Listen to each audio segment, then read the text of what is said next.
ముందుగా దేవాతి దేవుని వందనాలు. అలాగే ఈ సమయం ఇచ్చిన దైవజనులకు, అలాగే ఇక్కడ కూర్చున్న మరి దైవజనులకు, మీకు కూడా మరి క్రీస్తు నామములో వందనాలు చెల్లిస్తూ మరి చిన్న ప్రార్థన చేసుకుని మనం వాక్యం చెప్పుకుందాం. దేవుని మాటలు కళ్ళు మూసుకున్నట్లయితే ప్రార్థన చేసుకుందాం. ప్రియ పరలోకమందున్న మా తండ్రి, అయ్యా, మరి ఈ యొక్క రాత్రికాల సమయంలో మేమందరము కూడుకొని నిన్ను స్తుతించడానికి, గణపరచడానికి ఇచ్చిన సమయాన్ని బట్టి మరొకసారి నీకు కృతజ్ఞతాస్తుతులు చెల్లిస్తున్నాం తండ్రి. ఇదిగోనైనా ఇప్పుడు నీ మాటలు చెప్పుతుండగా ప్రభా, నీ మాటలతో నన్ను ముందుకు నడిపించండి. ప్రతి మాట కూడా నైనా నీ మాటగా సత్యముగా మరి మేము తలస్తూ ఆ మాట వల్లే మా బ్రతుకు కాలం అంతయు జీవించే భాగ్యాన్ని దయచేస్తారని, మరి ఈ యొక్క కూడికను మీరు ముందుకు నడిపిస్తారని ప్రభువైన యేసుక్రీస్తు పేరట అడిగి వేడుకుంటున్నాం తండ్రి, ఆమేన్. మంచిదండి దేవుని పిల్లారా, ఈ యొక్క రాత్రికాల సమయంలో మరి మందరం కూడుకుని దేవుని మాటలు చక్కగా మరి దేవుని స్తుతిస్తున్నందుకు మరి దేవుడు ఎంతగానో సంతోషిస్తున్నాడు. అయితే దేవునికి ఇష్టమైనది ఏదో మనిషికి తెలుసా? ఏమండి, దేవునికి ఇష్టమైనది ఏదో మనిషికి తెలుసా? తెలుసండి మనకి. దేవునికి ఇష్టమైనది ఏదో మనకు తెలుసా? మన పిల్లలకి ఏమి ఇష్టమో మనకు తెలుసు, లేదంటే మన తల్లికో తండ్రికో, లేదంటే మన బంధువులకో ఏమి ఇష్టమో, ఏం తింటారో, ఏమి ధరిస్తారో, లేదంటే ఏ ప్రకృతిని వాళ్ళు ఇష్టపడతారో, లోకంలో ఉన్న ఏటిని ఇష్టపడతారో అన్నది తెలుసు. కానీ దేవునికి ఇష్టం ఏదో అన్నది మనిషికి తెలియలేదండి. తెలియలేదు కాబట్టే ఈ స్థితిలో మనం ఇలా ఉన్నాం. దేవుని పిల్లరా, మరి దేవుని మనల్ని భూమి మీద ఉంచాడంటే దేవుని ఇష్టాన్ని మనం తెలుసుకోవాలి కదండి. అవునా కదండి తమ్ముడు? నాకే చూడండి, దేవునికి ఇష్టమేదో అన్నది భూమి మీద దేవుడు మనల్ని ఉంచాడంటే ఆయనకి ఇష్టమేదో అన్నది మనం తెలుసుకోవాలి. తెలుసుకున్నావా? లోకములో మన బంధువులు, లేదంటే మన స్నేహితులు, లేదంటే మన కుటుంబములు ఏమో ఇష్టమో అన్నది మనం గ్రహిస్తామే. కానీ మనల్ని దేవుడు భూమి మీద ఉంచాడు కాబట్టి దేవునికి ఇష్టమేదో అన్నది మనం గ్రహించలేం. 100% మనం ఒప్పుకోవాలి. లేదండి, నేను గ్రహించానండి, దేవుణ్ణి ఆయన ఇష్టాన్ని నేను తెలుసుకున్నానండి, ఆయన ఇష్ట ప్రకారమే నేను జీవిస్తున్నానండి, ఆయన ఇష్టాన్ని నేను చేస్తున్నానండి అన్న దైవజనులు ఒక్కరినే చూశాను నేనైతే.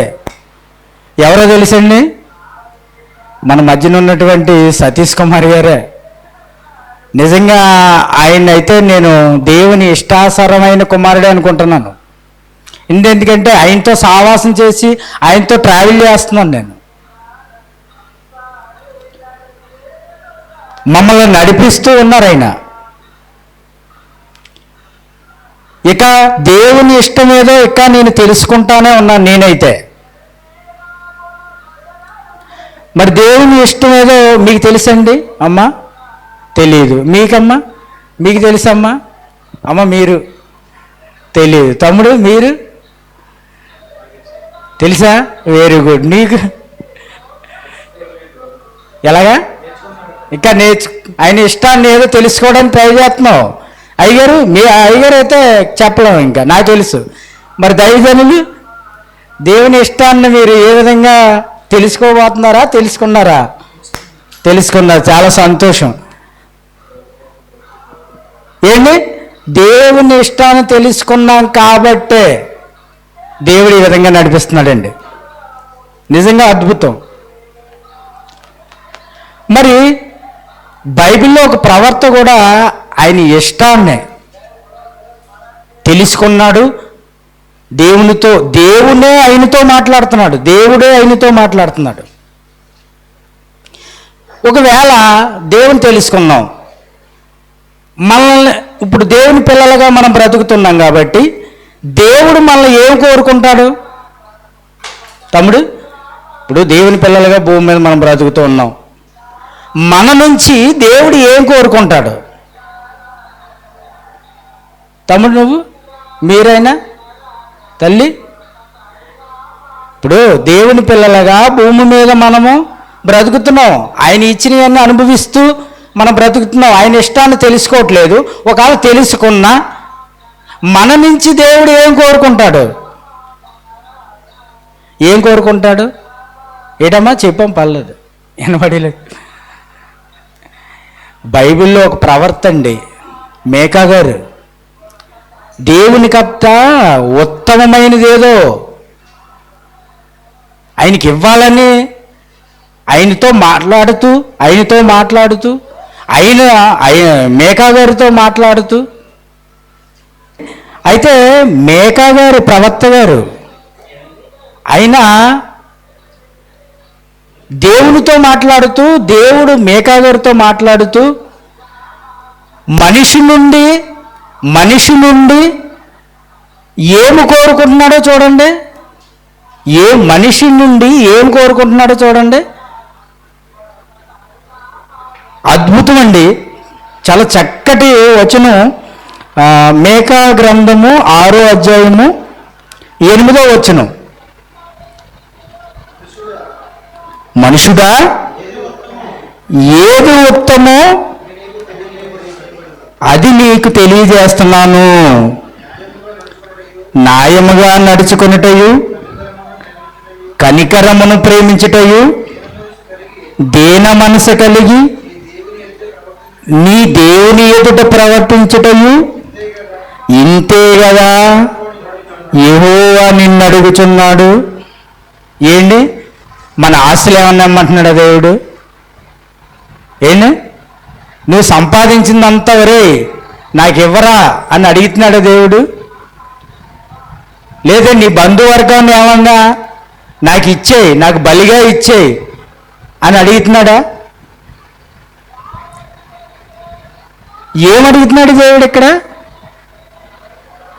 ఒరే బాబు, నువ్వు భూమి మీద నీకు 60, 70, 80 సంవత్సరాలు నేను ఇస్తున్నాను కాబట్టి, నీకు ఆరోగ్యం ఇస్తున్నాను కాబట్టి, నిన్ను చక్కగా నువ్వు బ్రతకడానికి మంచి ఆయుష్ ఇస్తున్నాను కాబట్టి, ఇదిగో నా దగ్గరికి అనేక మందిని తోడుకునిరా, దేవుని వార్త చెప్పు, దేవుని మాటలు చెప్పు.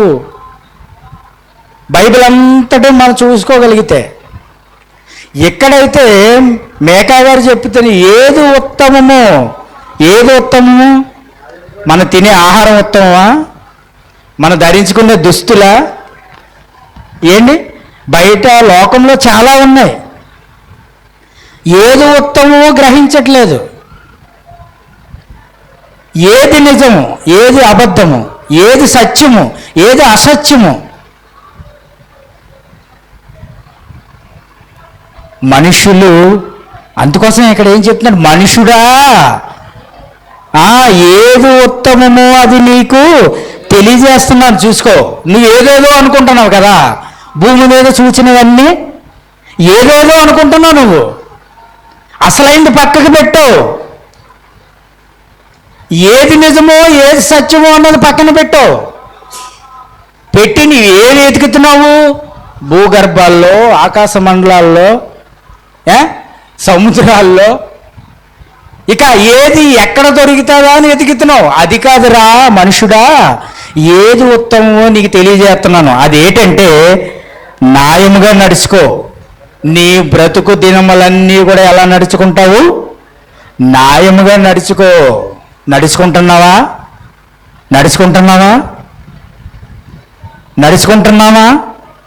నడిపిస్తున్నావా? మన తోటి వారిని నడిపించగలుగుతున్నావా? మనల్ని మనము పరీక్షించుకుందాం. కనికరమును ప్రేమించుటయు, కరికిన కనికరము నువ్వు ప్రేమిస్తున్నావా? ఉత్తమములో చెప్తున్నాడు దేవుడండి. ఉత్తమమైన వాటి కొరకు చెప్తున్నాడు. కనికర పడుతున్నావా? ఎవరి మీదైనా పడుతున్నావా? పడితే దేవుడు నిన్ను ప్రేమిస్తాడు. అయ్యో నా బిడ్డడు, నా బిడ్డ. దేవుడికి మనం తెలియదేమో కానీ దేవుడు మనకు తెలుసు కదండి. దేవుడు అందరికీ తెలుసు. మరి దేవుడికి నువ్వు తెలియాలంటే ఇదిగో ఏం చేయాలట? కనికరమును ప్రేమించుటయు దీన మనసు కలిగి. దీన మనసు ఏమన్నా ఉందా నీలో? ఉండాలంటే దేవుని దగ్గరికి రావాలి. దేవుని దగ్గరికి వస్తేనే నీ మనసు దీనం అవుతుంది. దేవుని దగ్గర రాకపోతే కఠిన మనసు.